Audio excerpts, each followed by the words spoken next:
Summer's here, let's keep it fun and safe. On this episode of Fully Involved, we hit the play ball event with our chief and Station 74 crew, the river with our water rescue team, and a local daycare for story time and home fire safety planning. Plus, we've got fireworks safety and wildfire readiness tips to keep you prepared and informed. Batter up, let's head to play ball for some big league fun with Chief Harrison. I mean, hey, you always come prepared, right? You never know when something's gonna break out and you have to do something. So, you bring your glove and you keep your glove in your car, your hats and shoes, you never know. I'm just ready to play. My grandfather played, he was in the Negro Leagues, and he's actually in the Hall of Fame. And then he was the first African American to play with the White Sox in 1951. I played with the Yankees and the Pirates. Hopefully I can hold my own and show the kids what it's like. Yeah, man. Don't let me show you up out here. Let me show you up. I'm about to get out there, okay? Whoa. You doing, big guy? Sports are obviously big in keeping kids safe throughout the communities, and that's kind of the biggest thing why I like supporting it.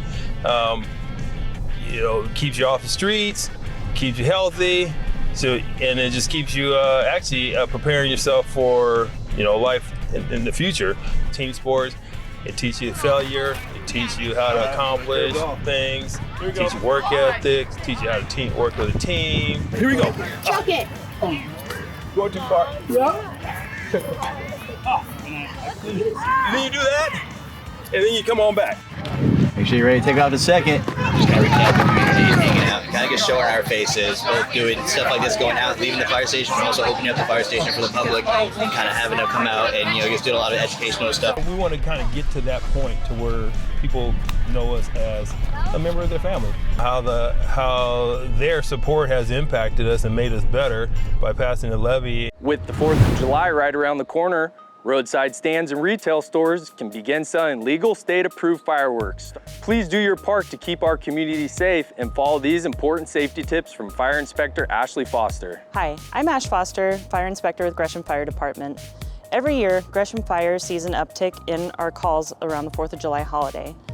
So this year, to prepare, we're upstaffing and increasing our resources. Here's a few simple steps that you can take to prepare for the holiday and celebrate safely. Tip number 1, keep it legal. Only purchase legal fireworks. Never set off fireworks in a city park or on public land. Only light fireworks on a flat surface and in an open area. Always remember to have water on hand when you have fireworks. Fill a bucket with water and fully submerge your fireworks once they're spent before putting them in the garbage can. Always supervise kids around fireworks. Things do get windy here on the east side, so if it's windy outside, don't light fireworks. Only light a firework once. Never try to relight them or pick them up again. Firework injuries are preventable. After lighting a firework, move a safe distance away. Keep pets secured indoors. Never light fireworks around animals. Never use fireworks under the influence of drugs and alcohol. And if that sounds like a lot, leave it to the pros and go to a professional fireworks display. A safe holiday starts with you. So from all of us here at Gresham Fire, have a safe and happy 4th of July. Do you guys know the percentage of wildfires that are caused by humans? Does anybody know? So 80 to 90% of wildfires are caused by humans. If it's level 1, you're green, you're getting ready, you're aware, you're getting prepared to evacuate. Level 2 for our yellow would be you're packing stuff, you're getting ready to go on a moment's notice. Level 3, fire's close, you have to get out immediately. And just never underestimate how quickly a fire can spread. The Sandy River is more than just a popular place to cool off. Thanks to continuing public education and increased awareness, it's a safer place to enjoy a warm summer day. Still, our water rescue team urges everyone to use caution. Let's take a listen. When it gets hot out, people automatically want to go to the water, and the river in many cases are still winter temperatures. It's still glacier runoff, and it's a lot colder than people realize. It's a sudden shock. It can cause people to cramp up. It can cause them to, you take that quick, oh, that's really cold breath, and they can aspirate water. It can cause panic. So we want people to just be mindful of that. The other thing is specifically to our area, the Sandy River. That river fluctuates significantly from the winter months to the summer. Even for us, it looks totally different than we're used to seeing. So that's part of what we'll be doing today is just training on all that. I grew up surfing the Oregon coast.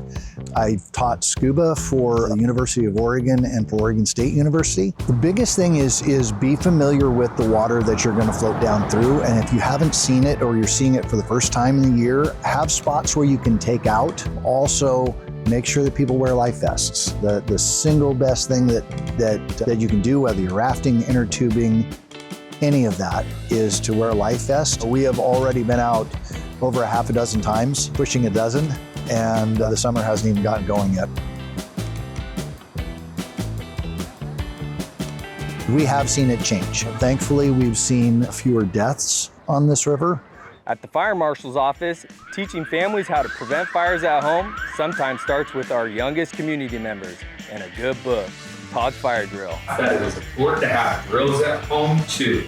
She drew a floor plan of the house. Looking at the drawing was like looking down on a house without its roof. We are heading to Stepping Stone Child Care Facility. We do the annual inspections there for their state licensing renewals. The goal is to make sure that the children are as safe as possible through the fire inspection process. With that, we kind of reward the facility coming in after the fact, after they've complied with the notice.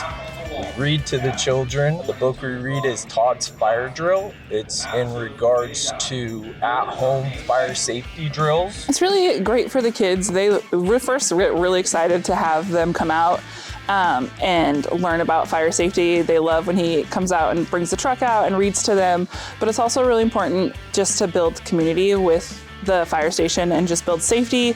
The kids are learning about fire exits and how important that is for at home to be prepared at all times.